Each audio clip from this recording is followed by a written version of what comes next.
¿Qué tal? ¿Cómo entender la pandemia del coronavirus? De eso hablamos con un experto en Toledo Reporta.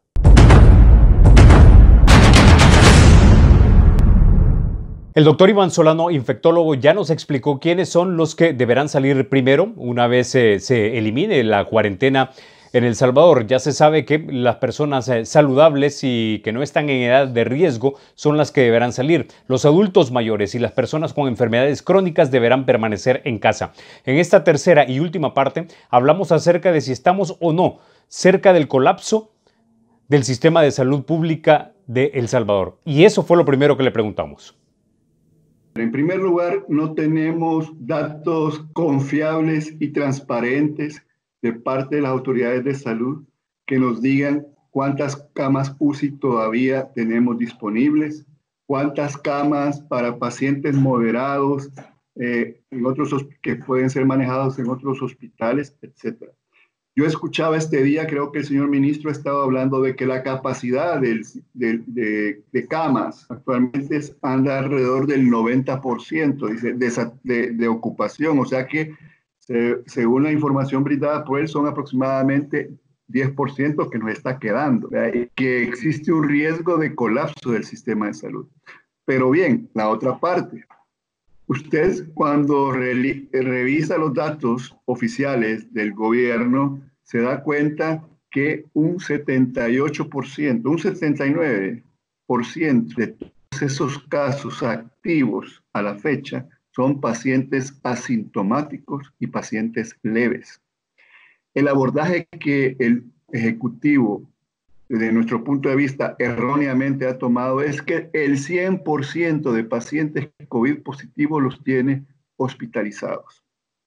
Y no puede ser que ese 80%, y entonces de tal manera que si estamos pensando de esa forma, de tener al 100%, quienes están haciendo colapsar el sistema de salud no es la enfermedad, son ellos mismos al tener a un 80% que probablemente un buen porcentaje de ellos podrían manejarse por el sistema primario de salud en sus casas en autoaislamiento. Habrá un porcentaje de salvadoreños que por sus condiciones socioeconómicas no les permite tener un lugar donde puedan aislarse, ¿verdad? Y yo siempre hago la siguiente analogía que es real, ¿no? Yo no puedo mandar, y si le ponemos nombre a Pedro, a su casa si Pedro vive, por ejemplo, en una zona de influencia de maras, ¿ya? En donde ahí la ley es la que impone estos grupos. Y entonces no lo puedo mandar ahí porque el equipo de salud no lo vamos a poner en riesgo de ir a visitar a Pedro si está cumpliendo la cuarentena o cómo sigue la evolución de Pedro. Otro ejemplo, que yo no podría mandar a Pedro, digamos, Pedro vive en una casa que solo tiene un cuarto, con la cual comparte con otras 5 personas y además 4 perros, 4 chuchos, como decimos.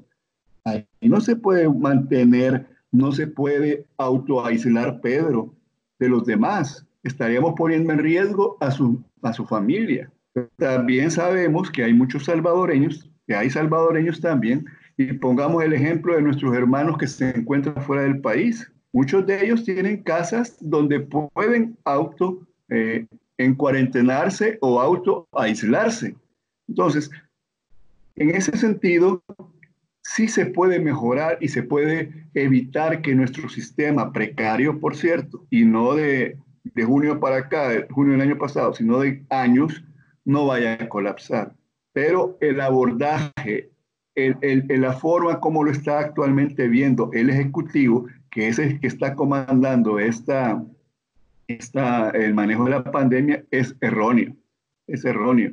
Entonces no está dejando que los expertos en salud pública que hay dentro del Ministerio de Salud les asesoren, sino que no tienen confianza en su personal de salud, que está dentro de la misma institución. ¿Ya?